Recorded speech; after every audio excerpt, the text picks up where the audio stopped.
Здравствуйте, уважаемые дамы и господа. Начинаем очередной вебинар «Пятницу», который провожу я. Меня зовут Андрей Дуйко, руководитель эзотерической школы Кайлас. Сегодня, как всегда, буду посвящать свой вебинар ответу на вопросы, которые вы задаете периодически на моих каналах в YouTube, в Instagram, а также в моих группах, которые есть в Facebook, а также в потоке социальной сети. Я выбрал целый ряд, наверное, насущных вопросов. Конечно же, я не отвечаю онлайн на вопросы сейчас, так как вопросы, которые связаны с тем, купите вы квартиру или нет, или выйдет ваша дочь замуж или нет, наверное, не интересует большинство людей, поэтому мне приходится предварительно делать отбор вопросов. Сразу же хочу сказать, что вопросы для меня, вопросы, которые представляют интерес, связаны с тем, насколько они широко, наверное, могут помочь большому количеству людей. Я выбираю, по моему мнению, самые неудобные вопросы, и вы сейчас поймете почему. Итак, первый вопрос. Таты Бубу Шамиева написала мне в YouTube. Андрей Андреевич, здравствуйте. Как навсегда избавиться от долгов? Никак не получается, не пойму. Или есть порча, или что? С каждым разом все больше и больше, уже больше 7 лет тянется все. Вот вроде бы уже есть свет в конце тоннеля, но нет, опять 25. Устала уже бороться, не знаю как быть. Спасибо, что вы даете возможность жить и жить в радость. Понимаю, что просто так ничего не случается, но как долго уже силы иссякли, неужели и дальше так будет? Галина. Татыбубу Шамиева. Итак. Видите, вопрос такой достаточно сложный. Ну, давайте начнем. Итак, как избавиться от долгов? Почему человек попадает в долги? Что является сопутствующим долгам, элементами? Наверное, каждый из вас, или, наверное, каждый вообще из людей хотя бы один раз в жизни попадал в неприятные ситуации, в долги. Но одни умудрялись выйти из этих долгов, другие зависали в этих долгах на длительный период времени. Это вопрос обычно очень неудобный, обычно люди начинают теряться и так далее. Я могу сказать, что я ответ знаю, каким образом выйти из долгов, что это такое, могу дать советы эзотерические, психологические, философские и так далее. Итак, как навсегда избавиться от долгов? Давайте сейчас рассмотрим, почему долги возникают у человека. По моему мнению, долги являются следствием обмана. То есть человек начинает обманывать себя. Каким образом это происходит? Живет непосредством, обманывает других, близких или чужих людей. Даже я могу сказать, что, по моему мнению, наверняка дети, которые, или мужчины, или женщины, которые склонны к тому, чтобы обманывать или врать просто так, больше склонны к тому, чтобы у них образовывались долги. Я считаю, что главная причина появления долгов – это ложь. И я считаю, что обман в любом виде рано или поздно приведет к долгу. Таким образом, если долг – это Гордиев узел, и для Гордиева узла, наверное, помните эту историю, необходим Александровский меч, то вот этим мечом является правда. Каким образом необходимо выйти из долгов? Нужно сказать себе правду. Также не стоит врать тем людям или тем инстанциям, которым вы должны. Третье.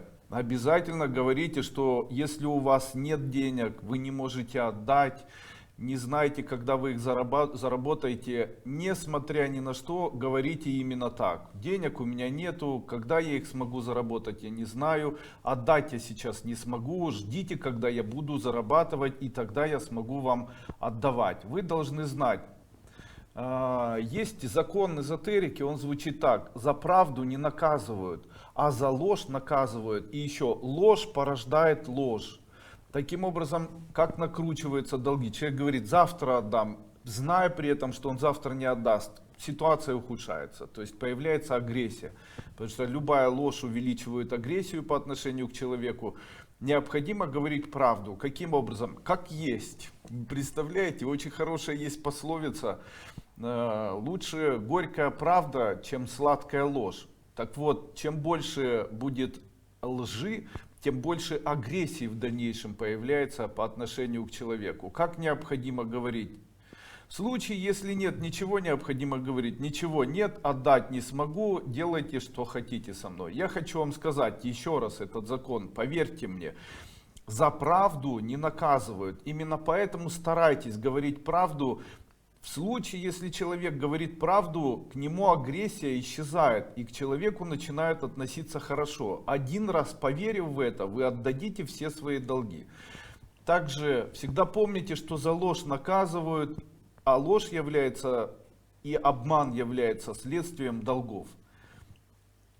Отдача долгов всегда должна начинаться с намерения отдавать данные долги. Старайтесь это делать даже с маленьких сумм. Когда вы занимаете по чуть-чуть или сразу много, то вы не можете отдать сразу всю сумму.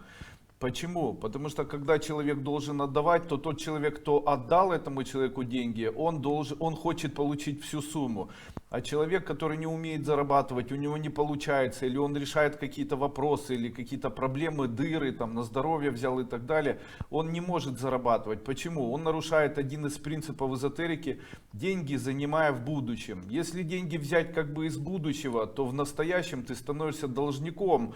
Тем самым в настоящем ты их не заработаешь, так как в будущем или взяв их из будущего, ты их уже потратил. Именно поэтому я часто говорю, что когда деньги берут в долг, то лишаются работы, лишаются заработка, бизнес разрушается и так далее. Естественно, я могу сказать, что в случае, если вы берете деньги в долг, помните, вы роете себе яму. Человек, который занимается профессиональной эзотерикой, знает о том, что долг или в долг брать нельзя. Всегда, абсолютно всегда, максимально необходимо тотально рассчитывать на свои силы. Человек должен рассчитывать на свои силы и не покупаться на манипуляции государства или манипуляции частных лиц или еще каких-либо, которые предлагают, заставляют брать человека в долг.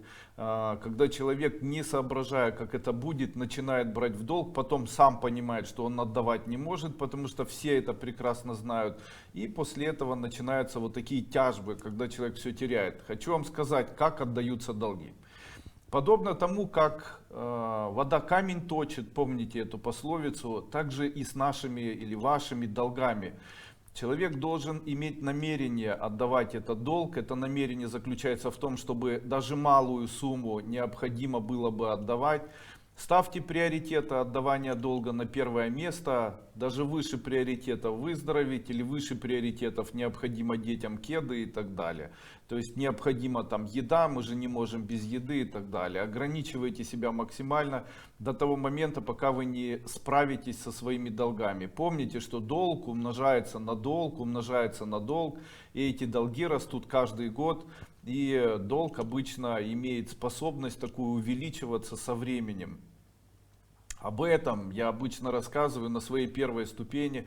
Если кто-то не знает, я очень рекомендую пройти старую первую ступень, которая выложена в YouTube. Вы можете вбить сейчас в поисковик Андрей Дуйко, первая ступень школы Кайлас, первый день, и просмотреть всю информацию, которая касательная долгов, отдачи долгов, методичек или эзотерических практик, при помощи которых можно эти долги убирать и так далее. Тем не менее, вот смотрите, вы должны 100 тысяч долларов, но вы зарабатываете на протяжении одного месяца только 6 долларов.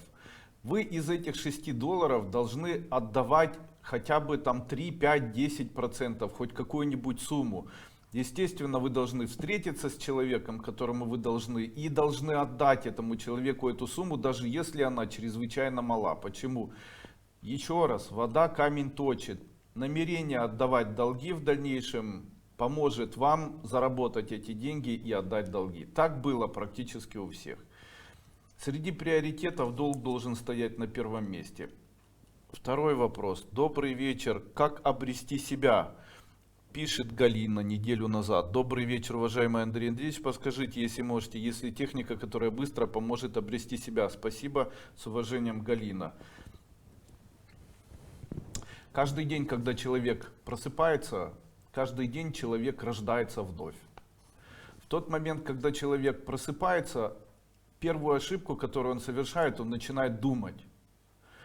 Не совершайте этих ошибок. Когда вы просыпаетесь, постарайтесь настроиться на радость, что вам тепло, что вам уютно, что вы хорошо поспали. Постарайтесь не допускать к себе негативных никаких элементов ни в сердце, ни в голову, ни о чем не думать. Перевернитесь на другой бок, еще немножечко полежите. Какие ошибки мы совершаем и как мы себя теряем? Мы теряем себя в случае, если вы утром подскакиваете и убегаете, или утром встаете и дисциплинируете себя. Утро создано для того, чтобы быть прообразом очередного возрождения жизни. Утро — это начало нашей жизни. Когда ребенок рождается, то первое, что он начинает делать — нюхать, он начинает ждать тепла и так далее. Поэтому в этом случае человек находит себя. Если он утром, проснувшись, не торопится ни с мыслями, ни с воспоминаниями, ни с тем, что вы должны сделать на протяжении дня, чего не допускается делать, когда человек просыпается? Не допускается думать о плохом, не допускается вообще думать, необходимо сосредоточиться сенсорно на тепле, которое вокруг вас есть, и не особо ни о чем не думать, а немножечко, как это называется, понежиться. Посмотрите, как коты просыпаются, они тянутся, они еще немного лежат. Таким образом, человек обретает то, что я называю внутренним покоем или элементом внутреннего спокойствия или зоны комфорта. Обретайте вот такую зону комфорта, не вскакивайте по утрам, так вы найдете в себе самого себя.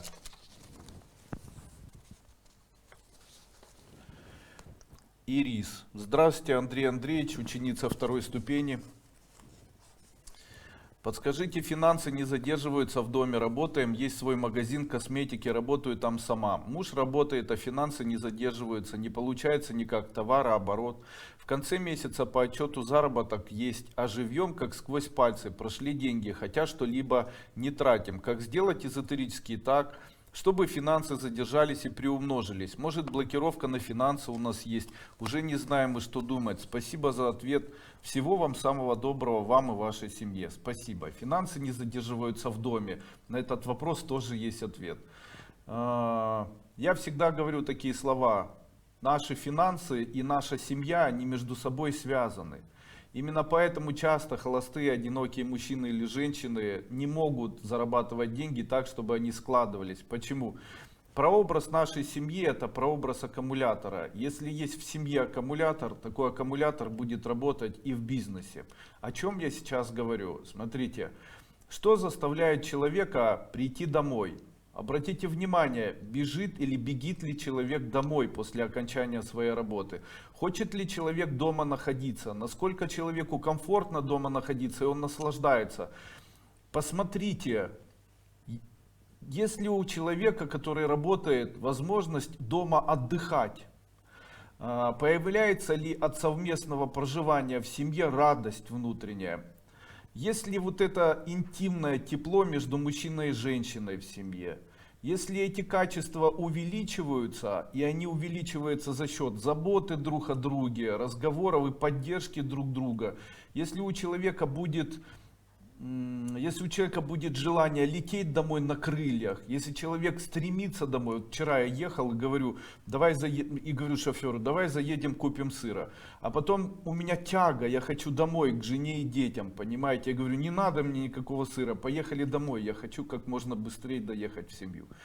Вот в случае, если такая тяга есть, в случае, если дома нет скандалов, бесконечных выяснений отношений, криков, ругани, выяснений отношений, кто прав, кому что принадлежит, надутых щек, я не знаю, надутых губ.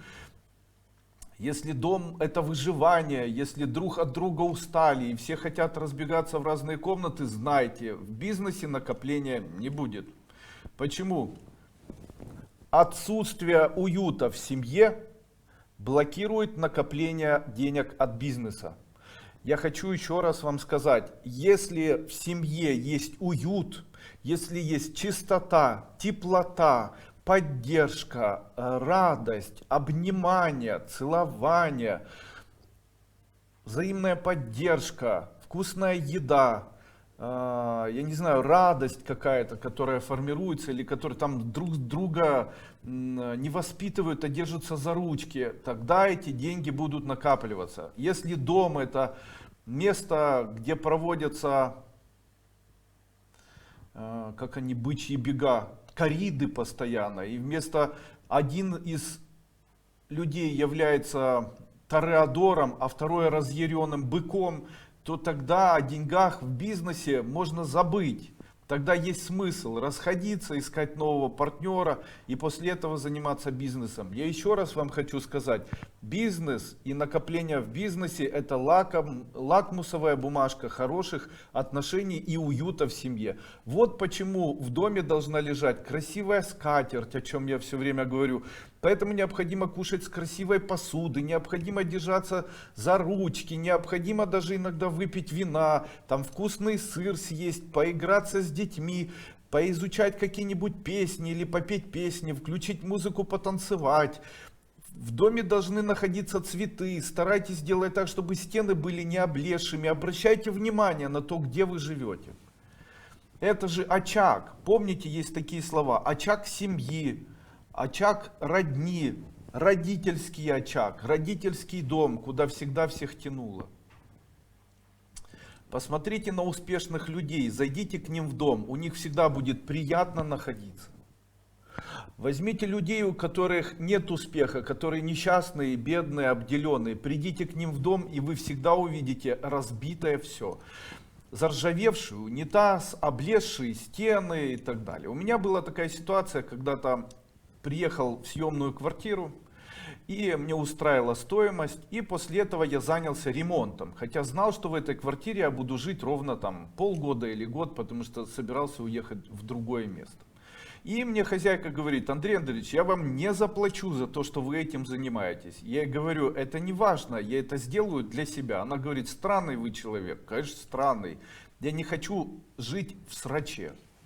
Я хочу жить так, чтобы у меня были мои красивые тарелочки, на мне была чистая одежда, чтобы дети мои были ухожены, чтобы у жены были чистые волосы и хорошо пахло изо рта, чтобы от моих детей хорошо пахло, чтобы дети были все наглаженные, чтобы все было хорошо. Понимаете, это создает уют. А уют в доме или в семье создает в дальнейшем магнит, который и в дальнейшем принесет материальное благополучие. Понимаете? Кто бы не верил в это, начните с этого. Очень рекомендую. Нельзя жить, допустим, в съемной квартире, где там червяки, тараканы, где собаки мимо унитаза какают, я не знаю, в ржавый унитаз, где вокруг все воняет. Нет возможности нанять кого-то, чтобы это делали. Нужно делать это самостоятельно. Закатать рукава и сделать так, чтобы нравилось то место, где ты живешь. Сегодня одна девушка мне написала в YouTube, она написала буквально следующие слова: не слушайте этого идиота и сектанта, лучше идите покайтесь, Иисус Христос вас спасет и так далее. Меня очень заинтересовало, насколько эта женщина успешна, потому что мне всегда интересует вопрос, люди, которые говорят на человека идиот, почему они считают, что они имеют право это делать. И вот что я увидел. Ее зовут Анастасия. Перешел на ее страницу, увидел ее видео. Первое. Где играется ребенок? Что же я увидел? Могу вам рассказать. У ребенка грязная одежда, ребенок с грязными волосами, ребенок не ухожен, ребенок истерит. Ребенок, когда игрался, я посмотрел на пол. На полу грязь, везде пыль. Стена, где есть кастрюли, на них стоят старые кастрюли, которые побитые, которые в масле. Они наверняка живут с бабушкой какой-нибудь, потому что там везде так грязно, а она невестка. И получается, ее муж зарабатывает деньги, а она из-за того, что живут они у матери мужа, ничего пальцем о палец сделать не собирается, потому что это не ее. Она ждет, когда они заработают, и после этого съедут. То есть зачем мне что-то делать? Так вот, потом я увидел видео, где они с мужем. Муж такой усатый, лысый и молодой. Естественно, когда я посмотрел на мужа, я понял, почему она такая агрессивная. Почему? Ну, потому что она ленивая, продает Oriflame, за ребенком она не смотрит, ничем она не занимается, может быть, там молится, ходит один раз в субботу и думает, что в этом и заключается настоящее человеческое счастье. Кухня ободрана, вся грязная, девушка неухоженная, ребенок неухоженный. У них денег не будет никогда, я вам это утверждаю как эзотерик-профессионал. Почему? У них нет уюта в семье. Всегда нужно на это обращать максимум внимания. Уют должен быть максимумом. То есть дети должны быть ухоженные, дети должны быть красивые, у детей должны быть чистые волосы, постриженные ногти, чисто в ушах. Везде должно хорошо пахнуть. Нет денег, чтобы это кто-то делал, я говорю, когда у меня не было денег, я делал все самостоятельно. Ни один человек, знающий меня, никогда не скажет мне, что придя ко мне, вот где бы я ни находился, видел бы где-нибудь бардак. Почему? Я всегда к этому относился серьезно. Я понимал, что магия денег напрямую связана с уютом, который создает человек вокруг себя. Мне всегда было чисто в машине, я всегда ходил в чистой одежде, я всегда старался сделать так, чтобы вокруг меня было чисто. И если у меня оставалось время, я в субботу-воскресенье обстирывал, обмывал, драил, покупал новую посуду, там белил, красил и так далее, но делал для себя обязательно состояние комфорта и максимального уюта. Почему? Теперь вы это знаете. Дальше. Тед Элиас, неделю назад. Здравствуйте. Хотелось бы услышать ваше мнение. Есть такой учитель, которого зовут Рамана Махарши. Основа его учения состоит из вопроса «Кто я?». Это главный вопрос, который стоит себе задавать, как говорит Рамана. В ваших же учениях я подчеркнул, что то, что испытывать радость и счастье, является самым важным. Это ваш девиз.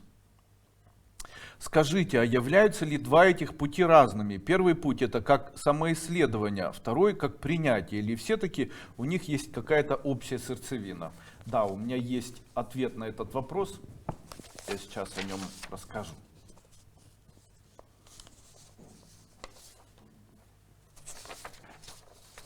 Где-то я тут писал. Это не то. Неужели я потерял бумажку? Ну да ладно. В случае, если нет бумажки, ничего страшного. Буду без бумажки, мне она не нужна. Итак, когда человек написал мне о Махарши и о его системе, которая называется система самоисследования, когда человек спрашивает у себя, кто же он, и он написал, как бы мой девиз «Радость и счастье является самым важным в моей эзотерической школе», я могу сказать, что это неправда. Основа моего эзотерического направления не касается радости и удовольствия. То есть это есть и это присутствует широким пластом, но на самом деле концептуально моя школа основывается лишь на одной идее. Эта идея звучит так. Когда у человека будет выбор, и в этот момент человеку предложить очень большое количество денег или жизнь, или там переспать с красавицей или жизнь, или дорогой автомобиль или жизнь, ну я не знаю, что можно, или там счастье в стране или жизнь. Так вот, я не знаю, в общем, что можно попросить или что можно. Те ценности, к которым человек стремится на протяжении всей жизни. То есть скажите, когда человек очень голоден, он готов поменять еду на жизнь? Скажите, когда человек всю жизнь мечтал, допустим, о дорогом костюме каком-нибудь, скажите, он готов это поменять на свою жизнь? Давайте я дам ответ. Никогда. Человек никогда не захочет менять свою жизнь на какую-нибудь вещь материальную. Тогда скажите, что самое дорогое для человека в его жизни? Самое дорогое для человека в его жизни, это его жизнь. Таким образом, моя школа — это система, которая основывается на понимании того, что жизнь человека является самым дорогим критерием, который есть у человека. То есть обычно люди ищут счастье. А я в школе обычно говорю такие слова: не нужно искать счастье, оно у вас уже есть, потому что счастьем является наша жизнь. И после этого я даю человеку системы или даю человеку инструмент, который может помочь ему доказать себе, что жизнь является настоящей драгоценностью. И после этого человек развивает в себе концепцию, которая называется концепция понимания того, что самое дорогое для человека — это его собственная жизнь. А все остальное, что я даю в школе, является инструментом по расширению понимания того, что же на самом деле твоя жизнь обозначает. Когда, сейчас я его прочитаю, Махариши, когда Махарши Рамана говорит слова «кто я», что он имеет в виду и каким, и что вообще, для чего создан им вот такая концепция. Об этой концепции впервые я услышал у философа Индии,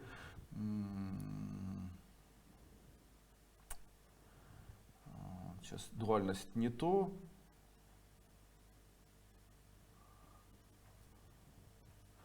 Впервые я прочитал об этом в Адвайте Веданте. Это Шри Ауробинда. Когда-то очень давно, еще только закончились советские годы, попалась книга мне, она называлась Шри Ауробинда, там «Познание любви», как-то так. И там я прочитал вот такую концепцию. То есть там книга была написана необычным образом, там шел разговор об ашраме, где он проводил свои семинары для своих учеников. Я впоследствии, несколько лет назад, ездил в то место, где он проводил, потому что это было мечтой моей жизни, побывать в деревне, где построен храм Мата Мандир, а также побывать в ашраме, там, где преподавал Шри Ауробинда. Я не могу сказать, что я являюсь поклонником, но одно из основ, наверное, моего направления заключается как раз в том, что в свое время я читал Шри Ауробинда. Это было перед тем, как я начал изучать труды Гурджиева. Это все у меня было по плану, мне было это интересно на то время. И труды Гурджиева как бы вторили трудам Шри Ауробинда. Значит, что я вычитал? Шри Ауробинда однажды собрал своих учеников и начал говорить: вы должны найти себя изначального. Вы это должны сделать, задав себе вопрос: кто я? Что он имел в виду в этот момент? Я могу объяснить. В этот момент он имел в виду, что человек должен найти себя в детстве. Он должен найти себя без возможности понимания того, что дал ему социальная модель, в которой он проживает. То есть убрать от себя все ненастоящее, все то ненастоящее, что было навязано ему при помощи образовательных программ в школе, менталитета народа, наверное, каких-то идей семьи, идей социума. То есть где он был настоящим, этот ребенок. То есть когда человек задает вопрос «кто я?», в этот момент должно произойти очищение. То есть ментально, эзотерически, энергетически он должен вернуться к ощущениям того момента, который он максимально может вспомнить. И в этот момент он должен ощутить свое состояние свободы перед выбором своего пути, свободы за свои поступки. Вот это освобождение, оно дает человеку понимание, кто же он настоящий. Ну вот где-то я это и трактую, но, к сожалению, к чему это может привести? Конечно, если человек знает, кто же он настоящий и как он себя чувствует без навязанных ему идей, в этот момент человек должен быть, наверное, прийти к адвайтичности, к тому, что он не за плохое, не за хорошее, он сам по себе. Я считаю, что задавая вопрос «кто я?», человек может наработать определенное качество. Это качество звучит так: я сам ответственен за те поступки, которые я совершаю. Я сам ответственен за то, что со мной происходит. Ну вот где-то так, наверное. Ладно, я буду дальше читать вот так. Является ли желание радости и удовольствия концепцией школы? Вот. Дальше. Мужчина бросил, как забыть. Сейчас. Ага. Ангелина Коваленко. Здравствуйте, Андрей Андреевич, поможите, пожалуйста. У моей мамы тяжелая ситуация, она не может успокоиться после расставания с мужчиной, который сильно обидел. Я стараюсь ее поддерживать, длится уже несколько месяцев. На работе есть женщины, которые говорят, что со всякими бабушками, и дальше я не буду читать, это очень огромный такой текст. Давайте я дам вам совет эзотерика, который будет звучать так. Что делать, если мужчина обидел, в случае, если вы обиделись, как развязать этот клубок обиды, можно ли что-то с этим сделать? Давайте я расскажу, с чем это связано. Первое. Когда мужчина бросает женщину, обычно женщине начинает становиться ей жалко себя. Как ее такую хорошую кто-то смог оставить, ведь она хорошая. Помните, меня мадам Брошкину, купил ей сережки и так далее. Себя жалко. Когда человеку себя жалко, человек должен найти идею, ради кого он собирается дальше жить. То есть, если человек живет с человеком и обожает его, то обычно вся идеология человека связана с тем, что любящая женщина обычно идеализирует своего мужчину и старается жить максимально для него, ради него, как собачка. После того, когда ее хозяин бросает, то собака становится полностью никому не нужной и начинает себя жалеть. Как это проявляется? Это проявляется в виде, сейчас мы к этому придем. Что же необходимо сделать? Человеку необходимо найти, ради кого жить. И вы представляете, если бросить женщину, то женщина начинает интуитивно страдать, потому что ее бросили, у нее нет идеи, ради кого жить. И в этот момент у нее начинают либо она болеть, либо дети болеть. Почему? Если дети болеют, то нужно жить ради детей. Если она сама болеет, то она начинает жить ради себя. И начинает лечиться, потому что таким образом все устроено. Идеология, идея должна быть. То есть, если ты не жила для мужчины, он тебя бросил, то тогда живи для себя, а также живи для тех, или живи для идеи, придумай себе идею, придумай идею, там, ради чего или ради кого ты живешь, там, дочери квартиру купить, теперь я буду бизнесменшей и так далее.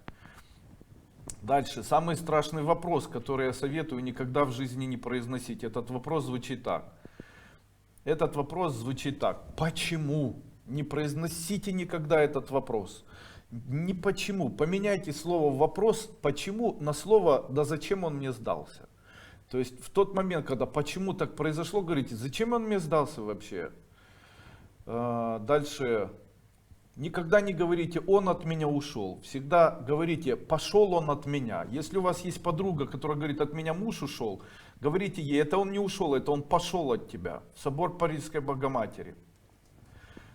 Обычно женщина говорит «я теперь никому не буду нужна, потому что я некрасивая». Я могу сказать, кому вы не нравитесь, у того нет вкуса. Большое количество мужчин только и мечтает за тем, чтобы с вами жить и вас любить и так далее. В общем-то, вот такой мой ответ.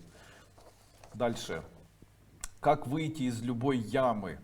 Особенность ямы заключается в нескольких моментах таких. Наверное, нужно сначала вопрос задать.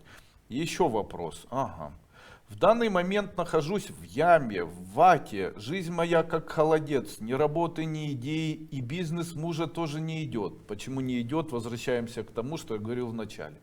Я к тому, что перестало все радовать. Эмоции вообще исчезли. А как без них радоваться и удивляться? Ощущение пустоты внутри. Может, код или слово волшебное подскажете. Почему у человека не получается, откуда берется вот это состояние такое? Оно берется, потому что человек начинает ставить программы ненависти. То есть, куда деваются силы?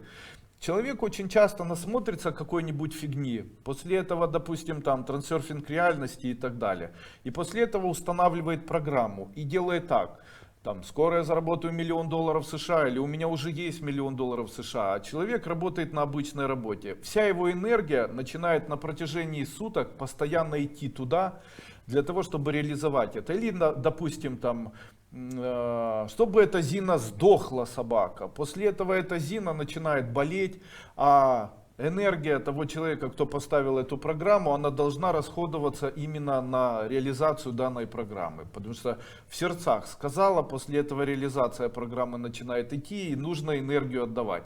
Энергия начинает отдаваться, человек начинает себя плохо чувствовать. Исчезают силы, исчезают возможности и так далее. Именно поэтому я часто говорю, что для эзотерика очень важно быть добродушным человеком, всепрощающим, не быть вредным, злым, не ставить вот таких программ проклятий, которые могут потом забрать всю силу. Все-таки вернемся. Андрей Андреевич, не сочтите за наглость, если можно, подскажите идею, как заработать тяжело. И так далее. Давайте я вам расскажу, как выйти из любой ямы. Первое, вы должны знать, что в яму человек попадает в случае, если он начинает жаловаться. Что необходимо сделать для того, чтобы выйти из любой ямы? Итак, Первое, что необходимо запомнить, ваших врагов в лицо, вы должны их знать. Первое, никого не осуждайте, никого не критикуйте и никому не жалуйтесь, а еще не пейте алкоголь. На время, пока вы находитесь в яме, в долговой яме, в денежной, еще в какой-то, помните, не совершайте 4 ошибок. Не осуждайте, не критикуйте и никому на свою судьбу не жалуйтесь, ну и не пейте. Второе, не жалейте себя ни в чем. Третье, найдите идею, ради чего вы бы хотели жить. Ради детей, ради семьи, ради светлого будущего в стране, не знаю, там, ради спасения мира от коронавируса и так далее. Дальше, четвертое, чтобы выйти из ямы, вы должны поставить себе задачу каждый день с кем-либо знакомиться. Обязательно каждый день находите себе очередного друга, с которым вы будете общаться, ни одного, ни двух, 365 дней, 365 друзей. Если вы познакомитесь, я вам говорю, как человек, занимающийся эзотерикой, занимающийся магией много лет. И в прошлых жизнях этим занимался. Я могу сказать вам, что в случае, если вы каждый день будете знакомиться с человеком чужим и делать из него или быть для этого человека в дружбе, то на протяжении 1 года вы будете богатыми людьми. Недостаточно просто пообщаться, нужно дружить, нужно перезвонить, нужно сказать, как дела, нужно периодически общаться с этим человеком, дружите. Чем больше друзей у человека, тем больше шансов выбраться из ямы. Дальше, пятое, покрасьте волосы и начните петь и танцевать. Почему? Я об этом рассказывал на семинаре, который называется «Эзотерика для бизнеса», проходите. И самый сложный путь для того, чтобы вырваться из любой ямы, человеку необходимо преодолевать страх. Потому что страх — это то, что удерживает человека в этой яме. Именно поэтому я могу еще раз прочесть, как выйти из любой ямы. Вам нужно не осуждать, не критиковать, не жаловаться, не пить. Второе, нигде не критиковать. Знаете, чем мне не нравятся люди, которые говорят о том, что они христиане, которые пишут мне посты под моими видео, там, покайся, там, ты козел, идиот и так далее. Я же не могу понять, что это за христиане, которые не знают, что в свое время сказал Иисус Христос. Он когда-то сказал эти слова, возможно, не точно, помню, что от Матвея, по-моему, 7.1. И он сказал такие слова: «Не судим, да не судим будешь».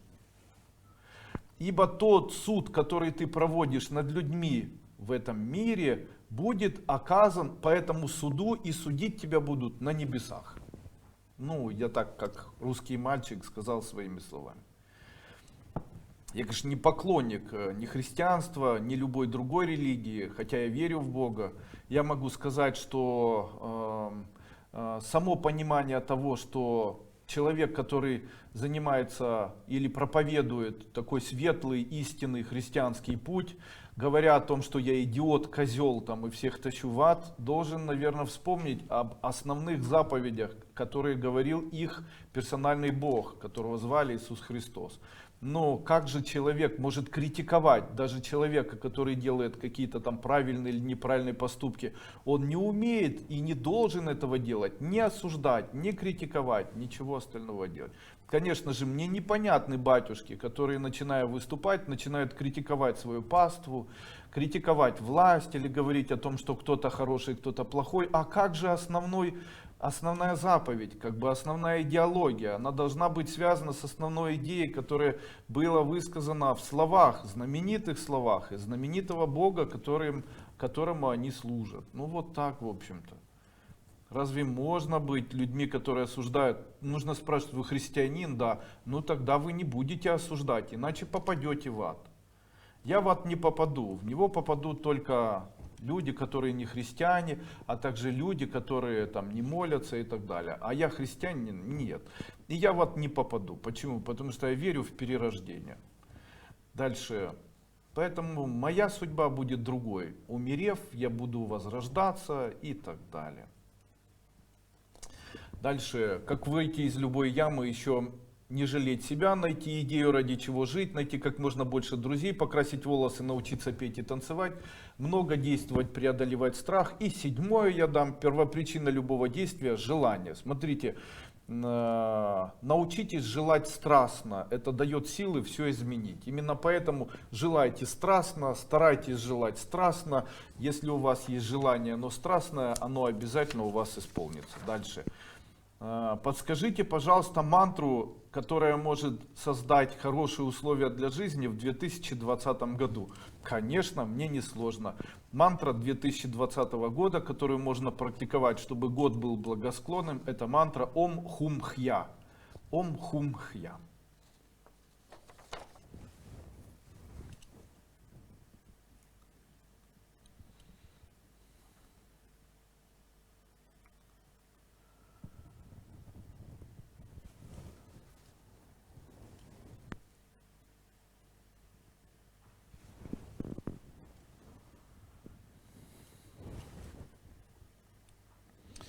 Замиля Изамбергерген. Здравствуйте, уважаемый Андрей Ильич, я преклоняюсь перед вами за труд и знания, которые вы несете в массы с ноября 19-го, как нашла вас. Как бы пришла к себе, проснулась надежда, что у меня много всего интересного может быть. Меня зовут Куанышкы из Казахстана, города Жанна-Озен. В детстве меня уронили. Вам это интересно? Давайте я, наверное, до работы дойду. Молодая, яркая была, работала, пела и боролась, тяжело было, но выдержала. И муж благодарил от души, что вытащила, теперь приболела, я беспокоюсь за сына, как еле ноги поставлю, к сожалению, не могу купить ваши морские курсы, как же мне порадоваться, подскажите, заранее благодарю, так хочется, чтобы мое письмо попало к вам. А я не могу понять, что вы вообще от меня хотите. То есть женщина, которая болеет, боится, что ее ребенок не создаст свою жизнь. Я хочу сказать, что это неправда.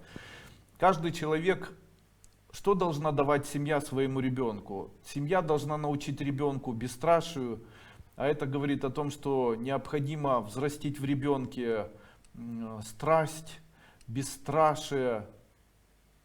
Также необходимо научить ребенка надежды, веры и дать ребенку понимание, что самое основное для него это его семья, потому что семья это очаг, семья это поддержка. Не нужно убегать из семьи, нужно всегда знать, что семья поддержит. И нужно еще и перекладывать ответственность за дела семьи, а также навязывать такую ответственность за семью обязательно своему ребенку. Почему? Потому что такой ребенок в дальнейшем захочет зарабатывать и захочет отдавать в семью.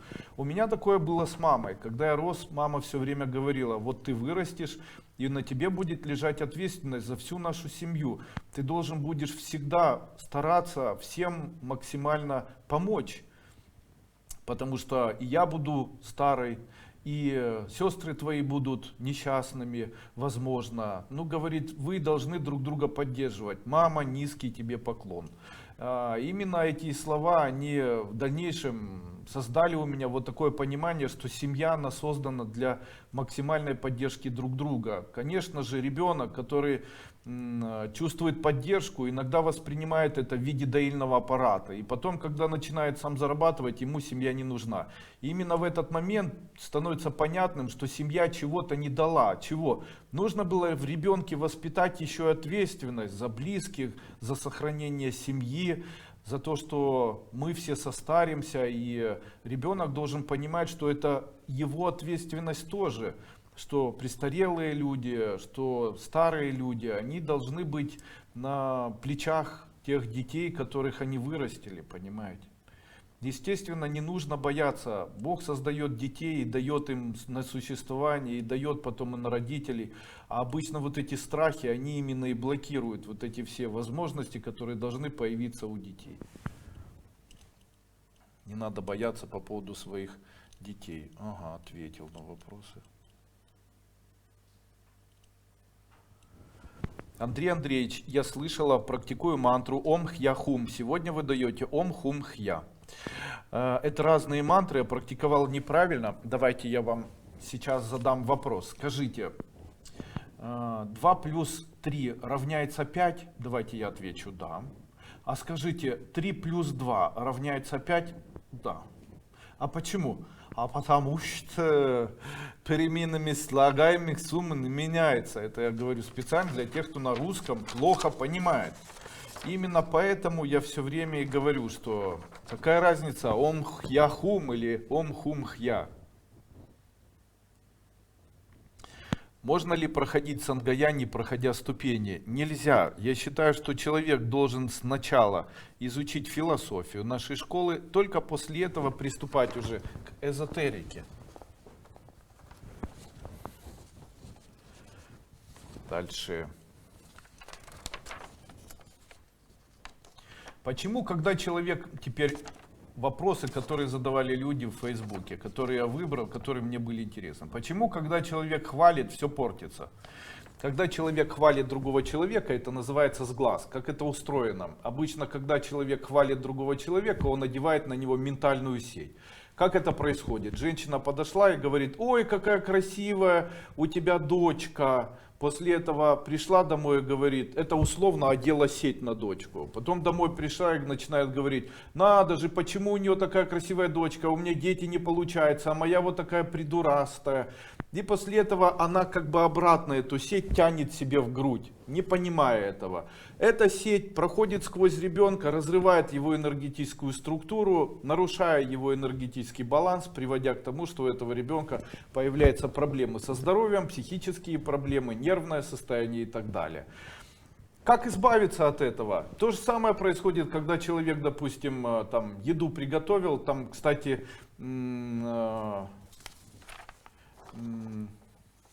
человек еду приготовил, и женщина пишет: надо же, если кто-то похвалит, еда скисает. Потому что человек не может эту еду поесть, вы его не угостили. Или угостили, он ее съел чуть-чуть, а пришел домой и говорит: ну почему моя жена так вкусно не готовит? Почему вот эта женщина так вкусно готовит? Почему вот так? И еда точно так же одевается на еду ментальная сеть, проходит после этого через эту еду, дробит ее энергетически, она становится уже не частью единого целого и становится пропавшей, как бы энергетически становится засоренной. Как можно этого всего избежать? Существует самый простой способ. Вот это, то, что одевается, это называется ментал. Ментал убирается астралом. Что такое астрал? Астрал — это то, от чего человек нагревается. Итак, самый простой метод — сделать так, чтобы человек, который восхищается, не делал вам зла. В момент того, когда он восхищается, начинайте смеяться. То есть выглядит это так: ой, какой у тебя хороший ребенок. Вы говорите: да, ха-ха-ха, такой хороший. Или ой, какая еда. Вы говорите: да, ха-ха-ха, такая еда хорошая.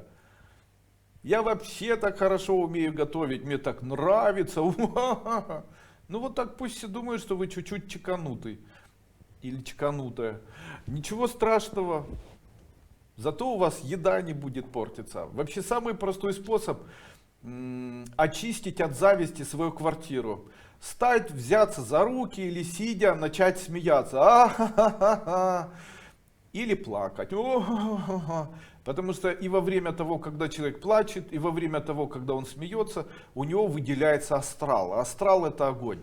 Астрал растапливает и разрушает любой ментал, так как ментал — это лед или сеть льда. Спасибо за ваш труд, что делитесь своими знаниями. Я увлекаюсь выручкой ПП-десертов. Могу я на этом построить бизнес? Да, можете. Дальше.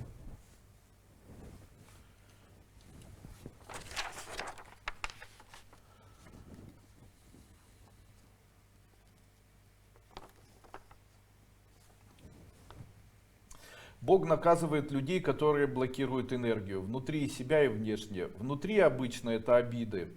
Внешне это, если есть предложение, то нужно обращать на это внимание. Это как праздничный стол. Человека приглашают за праздничный стол. Если часто его приглашают, и он отказывается, ему больше приглашения не идут. Точно так же и здесь. Бог наказывает людей, которые блокируют поток энергии. Именно поэтому, если вам идут какие-то предложения, обязательно отвечайте на эти предложения, даже ответом нет, но не игнорируйте. Дальше. Почему человек ворчит? Такой вопрос задали в Facebook, я могу ответить. Это первые признаки того, что на него очень влияет энергия времени. Когда человек начинает ворчать, на него влияют капли времени, и это говорит о том, что этот человек стареет. Мы стареем. Когда же мы стареем? Давайте отвечу и на этот вопрос. Человек стареет в тот момент, когда он не отдыхает. Как быстро постареть? Не отдыхать.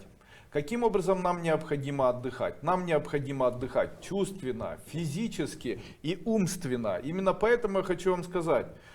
Самый лучший отдых — это когда нет телефона, нет бизнеса, нет еды, нет семьи, я не знаю, ничего нету. На что это похоже, если нет бизнеса, нет еды, нет семьи, нет информации? На что это похоже? Это похоже на больницу.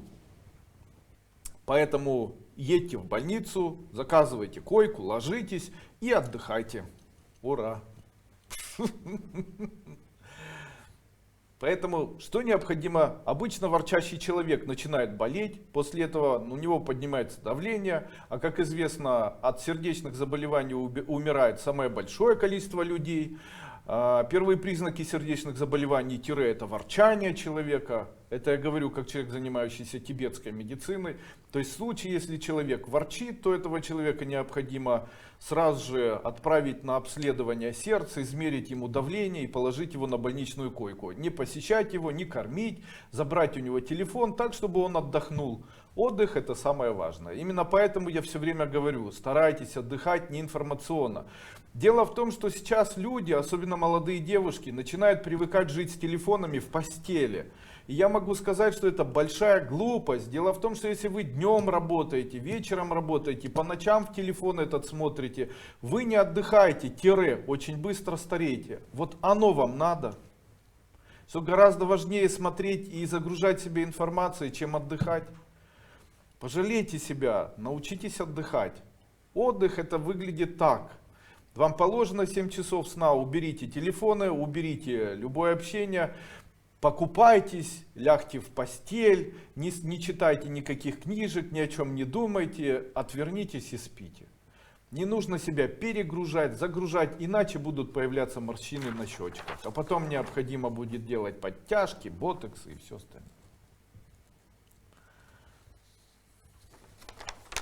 Хороший вопрос такой был. Один из мужчин задал мне такой вопрос. Андрей Андреевич, я не верю в то, чем вы занимаетесь. Я считаю, что у человека нет опыта прошлых жизней, потому что не было прошлых жизней никаких. То есть обычно теософы, которые занимаются эзотерикой христианства, они обычно, одна из идей такая, которая должна разрушить идеи индусов, а также идеи, идеи индуизма, идеи буддизма, они звучат так. А ну-ка вспомни прошлую жизнь. Не можешь, потому что ее не было. Именно поэтому мы должны прожить эту жизнь, потом попадем в ад или в рай. Я хочу сказать, что нет, оказывается, это неправда. И почему? Дело в том, что опыт прошлых жизней сохраняется у человека. И он проявляется в виде характера. Когда ребенок рождается, у каждого из этих детей есть уже четко сформированный характер. Один ребенок может кричать, другой ребенок может быть послушным, третий ребенок гладит мамочку, четвертый ребенок обожает покушать, третьего не запхнешь и так далее. То есть у каждого ребенка в момент рождения в первые дни проявляется ярко характер. Я это утверждаю как человек, который имеет 5 детей. И, конечно же, я могу на 100% сказать, что каждый ребенок рожден со своим характером и уже с первых дней, с первых месяцев своей жизни проявлял этот характер. Разве это не является доказательством того, что человек перерождается, имея уже свой характер? А это является опытом прошлой жизни, характер. Тогда вопрос, почему же мы ничего не помним? Ответ тоже есть. Дело в том, что давайте вспомним что-то, что было у нас в этой жизни. Буквально вчера я общался с одной женщиной нечаянно и говорю, ну как ваши дела? И она мне начала, вот как сейчас помню, в 70-м году, когда я его влюбилась в него, он меня обманул, с детьми моими оставил, а я переехала в квартиру, а там была у меня тетка, эта тетка меня во всем обвиняла, обижала. Потом этот дядька начал ко мне приставать, я со временем родила от него ребенка. Моя жизнь всегда была такой тяжелой, то там работала, меня обвиняли, то там, дети мои не могут устроиться, все очень плохо. И я ей говорю, у вас есть в памяти хоть что-то хорошее в жизни? А нет, Андрей Андреевич, в моей жизни было все только плохое. Ну а долги там и так далее, вам много делали плохого, да, а вы что-нибудь делали, у вас совесть за что-то мучит? Ну да, есть там, конечно, я тоже была где-то не права и так далее. далее. Ну вот смотрите, если за одну жизнь человек имеет воспоминания, и эти воспоминания только негативные, то разве не является доказательством того, что Бог обожает людей, то, что Он им при перерождении стирает память? Почему? Ну, вы представляете, я буду иметь память о всех плохих поступках или всех плохих моментах, которые у меня были в прошлой жизни, в позапрошлой жизни и так далее. Там Костя обижал, там Леночка обижала, там Петя обижал, там мальчики в школе обижали, там эти обижали. Естественно, если я буду перерождаться, я буду сильным, возможно, более молодым, начну искать этих стариков, которые меня обижали в прошлой жизни, когда мне было 12. И начну их, как говорил один из президентов наших стран, мочить в сортирах. Ужас. Поэтому я не знаю, какая там у кого религия. Моя религия заключается в том, что мы перерождаемся. Мне в свое время не нужно было обучаться. Дело в том, что я в очень раннем возрасте вспомнил свои прошлые жизни. И знания, мне повезло, в прошлых жизнях был религиозным фанатиком.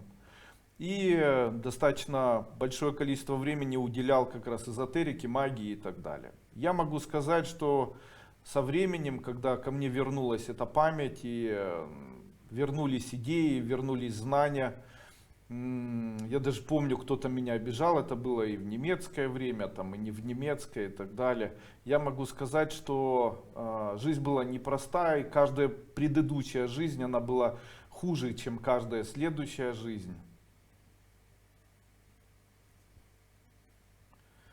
То, чего не хватало в прошлой жизни, реализовалось в первой половине этой жизни. Чего обычно не хватает религиозному деятелю? Ему не хватает интимных отношений. Это реализовалось в первой половине моей жизни, ну, в общем-то, сполна. Кстати, я сегодня скажу, как я отношусь к интимной жизни. Это тоже был такой вопрос. Все-таки закончу.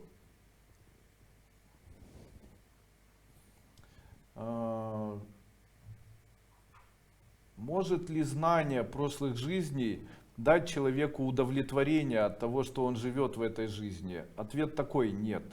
Потому что любые знания прошлых жизней включают у человека информационный голод, потому что постоянно чего-то недостаточно. Также я могу вам сказать, что все меняется наоборот. Если в прошлой жизни вы хорошо рисовали, то в этой жизни для того, чтобы вы как алмаз имели разные грани, у вас таланта к рисованию не будет, он будет полностью закрыт. Так вот, я хочу вам сказать, чем заниматься в жизни или как выбрать свой истинный путь. Если вы категорически ненавидели литературу, начните изучать литературу сейчас. В случае, если вы категорически не умеете рисовать, начните рисовать. У меня была женщина, я когда-то в Москве проводил семинары, это было 20 лет назад, представляете, как давно я начал, даже не 20, а 24 года. Они назывались соционикой, я проводил их, насколько я помню, по-моему, станция метро Теплый Стан, а потом уже второй раз, это и третий вместе с Гулько,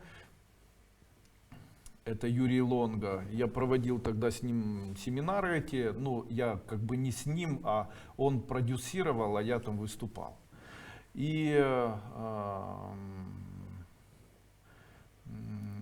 мои семинары были посвящены социологии и соционике. И на одном из этих семинаров появилась эта идея, о которой я сейчас говорю. Это идея того, что заболевание можно убрать у человека, если он реализует задачи из прошлой жизни, которые заперты в нем. Ко мне подошла женщина и говорит: Андрей Андреевич, я хорошо живу, у меня муж, и у меня сейчас тяжелейшее заболевание. Нашли у меня кисту в моей груди, она опухолевидную форму имеет, гистологические исследования, цитологические исследования говорят о том, что это онкокарцинома, и я, скорее всего, умру, потому что уже это все затянуто, сейчас операцию мне собираются делать. Андрей Андреевич, что мне сделать, а женщина молодая? И я ей тогда сказал слова такие, хочу повторить, сейчас, секунду.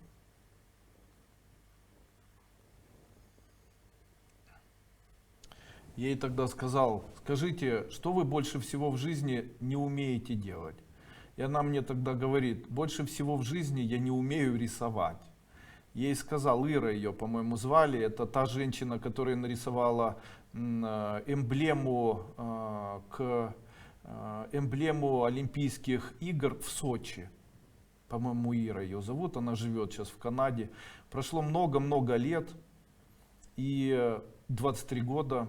Она со мной связалась ВКонтакте, она написала: Андрей Андреевич, я вас узнала, когда вот нас было 5 девочек, я была среди этих девочек, и вы со мной общались и сказали, что я избавлюсь навеки от своего заболевания, если я начну рисовать. И я начала спешно или очень быстро проходить всевозможные курсы, насколько это было возможно, по рисованию. На сегодняшний день, за 23 года, я стала известным художником. У меня очень хорошо получается рисовать даже портреты, хотя в самом начале это было очень тяжело и невозможно, по моему мнению, потому что я не могла даже красиво писать. То есть я могу... И я хочу вам сказать, что вы спасли меня от того заболевания, которым я болела, потому что спустя всего там 2 или 3 месяца, когда мне начали проводить исследования, опухоль как бы сама по себе сошла. И когда я начала делать первые мазки или первые рисунки, там начала этим заниматься, отвлекалась, то в какой-то момент заметила, что меня грудь не беспокоит. Когда же я обратилась все-таки к врачу, оказалось, что у меня опухоль уменьшилась. Потом, когда сделали повторные исследования, то динамика заметно улучшилась, и сказали, что можно не выполнять операцию, что достаточно пройти химиотерапию, от которой я не отказалась, и в дальнейшем с опухолью вопрос был решен. Ну, где-то такая история, она правдивая.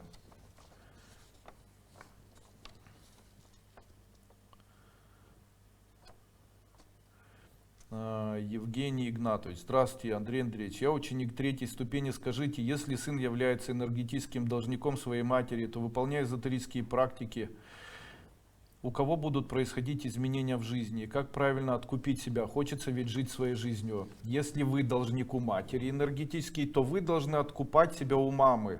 То есть вы должны ей платить все время кэш, или деньги, или делать подарки, или еще что-то делать.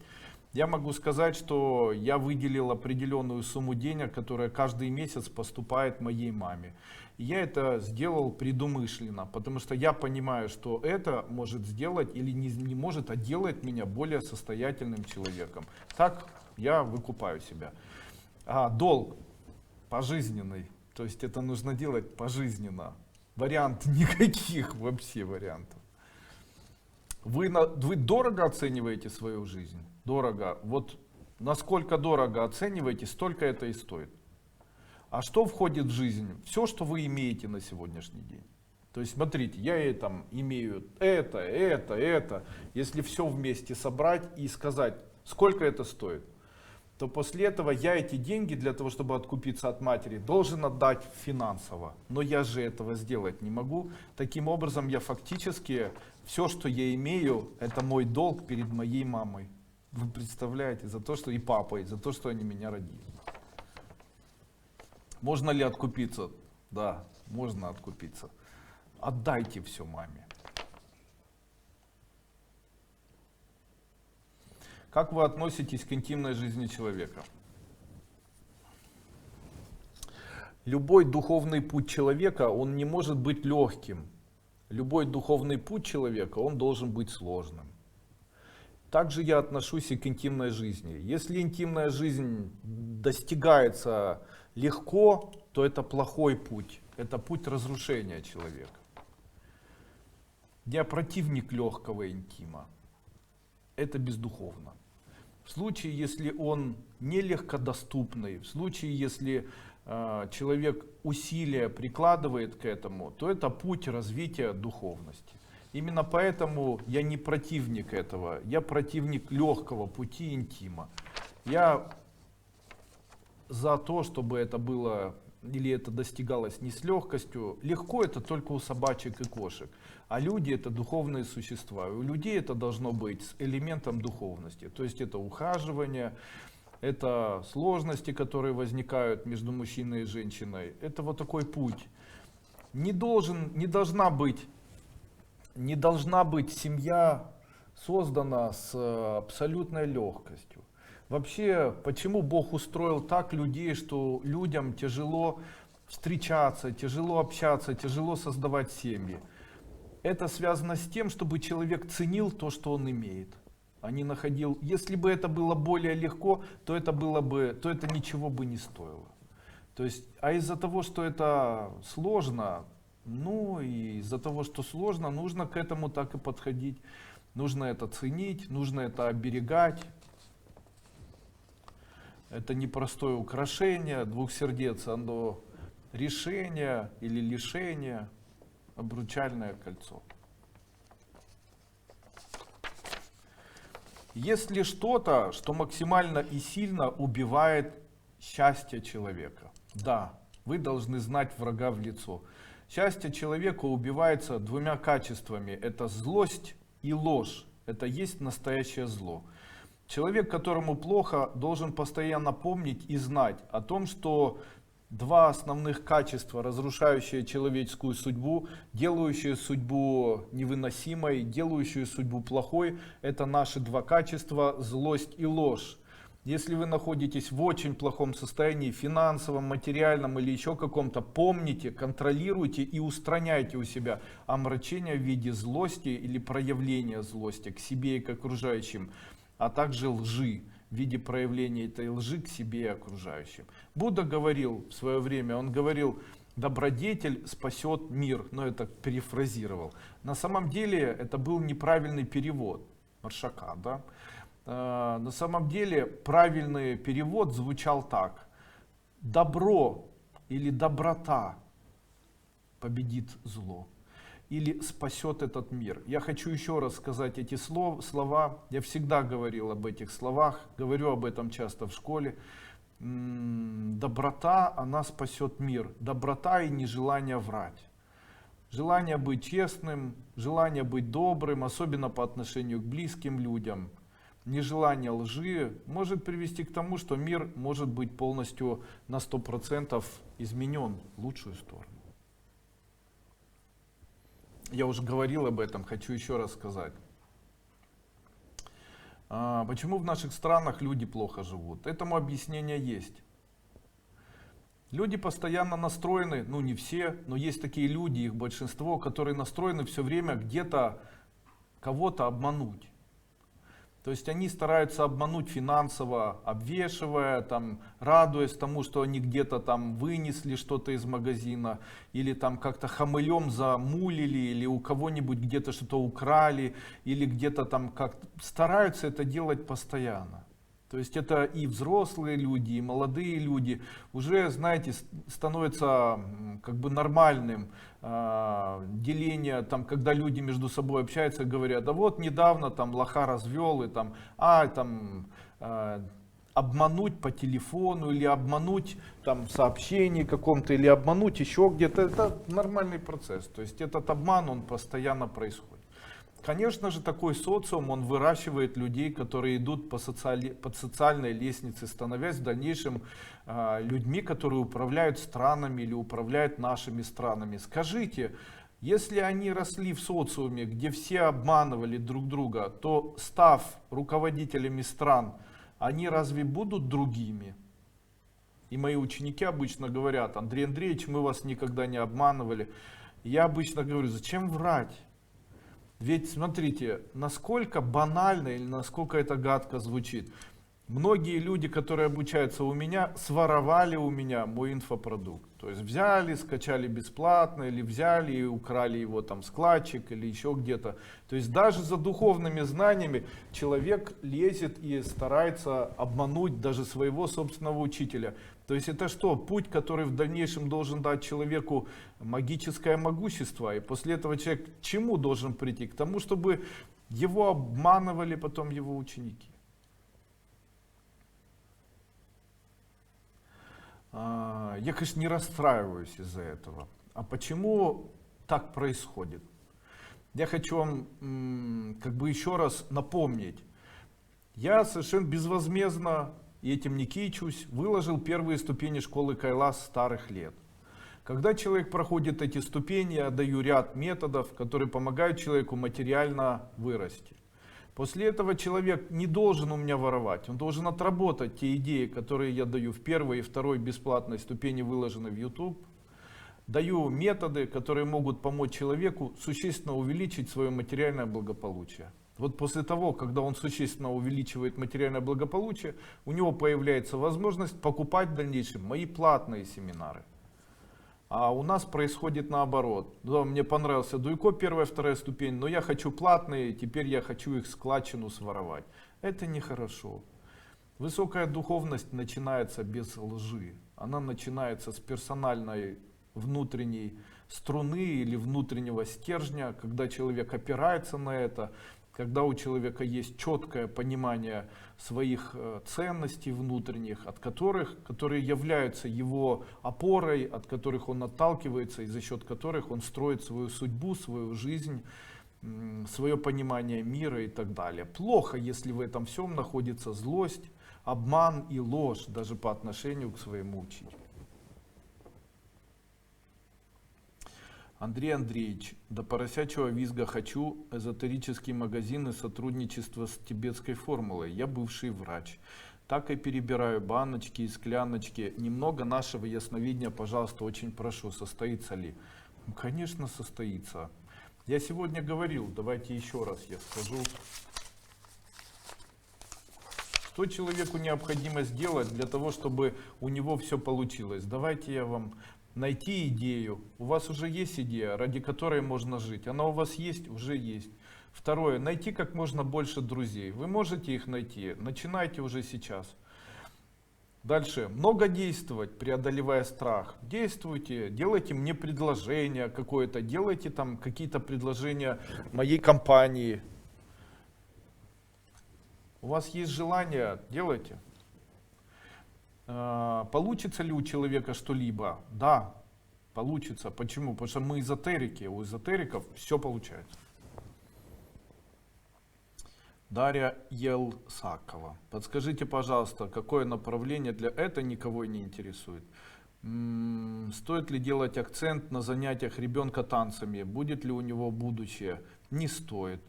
Дальше, пожалуйста, направление для работы. Дарья спрашивает, ну нам же никому не интересно, кем Даша должна стать, поэтому давайте мы ее не будем просматривать.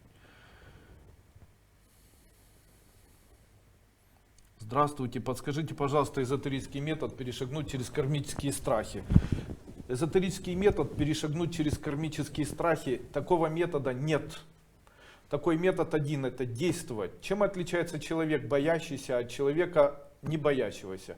Он не отличается ничем. Ни боящийся, ни не боящийся обычно ощущают страх перед выступлением, перед публикой, там, перед новым действием, перед новым поступком и так далее. В этом и особенность людей. Люди, которые живут в социуме или живут как люди, которых объединяют задачи там, размножения, задачи выживания, эти люди, ими можно управлять только при помощи страха. Их нужно запугивать коронавирусами, там, пожарами, там, чем угодно. Чем сильнее фильмами страшными, там, маньяками. То есть им нужно вбрасывать информацию для того, чтобы они всего боялись. Показывать фильмы, где только подлецы могут становиться богатыми, наркодилеры, проститутки и так далее. То есть их запугивают этим, чтобы они даже не стремились. Потому что со многими людьми я общаюсь, и многие люди говорят лишь одно: нельзя, потому что это все, потому что это очень плохо, потому что... Нет. Это элементы или системы манипуляции людьми, это системы манипулирования людьми. Каждый человек имеет право, просто не нужно ругать власть, ни в коем случае этого не делайте. Почему? Власть человек не поменяет. Ни вы, ни каждый другой президент, ни каждый президент после этого президента не поменяет ту власть, которая сейчас находится у власти. Почему? Власть есть система, этой системы уже 70-80 лет. Эта система, она не изменилась. Систему изменить невозможно. Для того, чтобы изменить систему, нужно порубать мясорубкой половину людей, которые находятся в этой системе. А это бесчеловечно. Поэтому пусть система это остается, и если вы начинаете говорить что-то плохое против системы, знайте, система обычно выявляет, кто против говорит, и уничтожает. А кто же говорит об этом и кого не уничтожают? Говорят те, кому система разрешает. Понятно? Поэтому вы не лезьте просто с любой абсолютно критикой, любыми абсолютно доказательствами, не лезьте в систему. Пусть для вас система будет это самая лучшая система, самый лучший царь, самое лучшее время и самое лучшее. Но старайтесь сделать так, чтобы житье в буржуазном обществе у вас было по принципу эксплуатации трудового пролетариата. Тогда сама система будет за вас.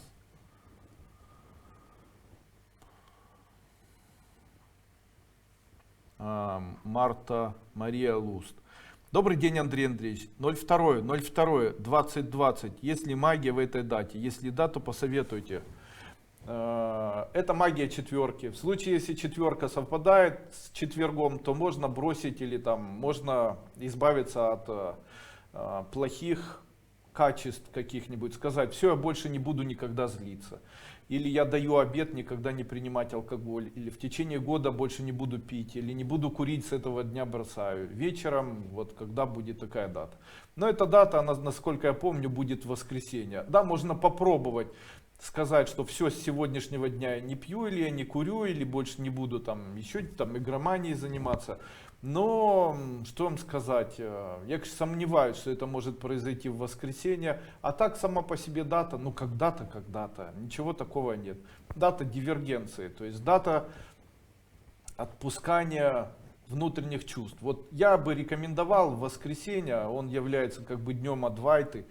Я считаю, что в воскресенье можно попробовать вечером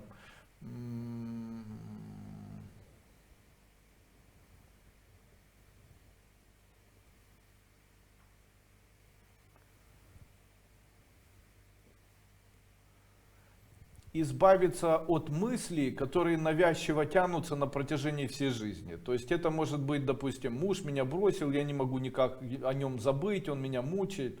Вот в воскресенье скажите, все, с сегодняшнего дня ты меня не мучаешь, да будет так. И лечь спать. И на следующий день отпустит. Вот дата эта совпадает с чувственным компонентом в воскресенье.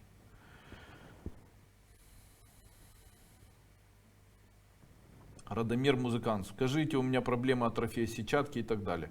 У меня есть семинар, он называется «Восстановление зрения с помощью эзотерики». Приобретайте и проходите. Пожалуйста, порядок работы с тренажерами. Можно ли практиковать по 2-3 тренажера и слушать шумы? Да, можно. Во втором СНГ вы дали загадку. Не становитесь одним, когда есть возможность стать всеми 12. Ответ на это знаки зодиака – нет. Нет. Это не знаки зодиака.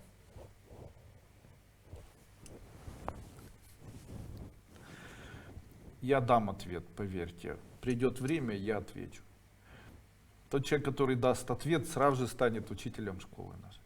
Учитель, прохожу вторую обновленную ступень. В первой ступени вы рассказываете, как выбрать духовное имя. Подскажите, я все делала, как вы научаете. Могу пользоваться духовным именем или нужно обратиться к вам лично? Хотите, напишите мне где угодно, я вам духовное имя дам. Я надеюсь, вам понравился тот семинар, который сегодня у нас прошел.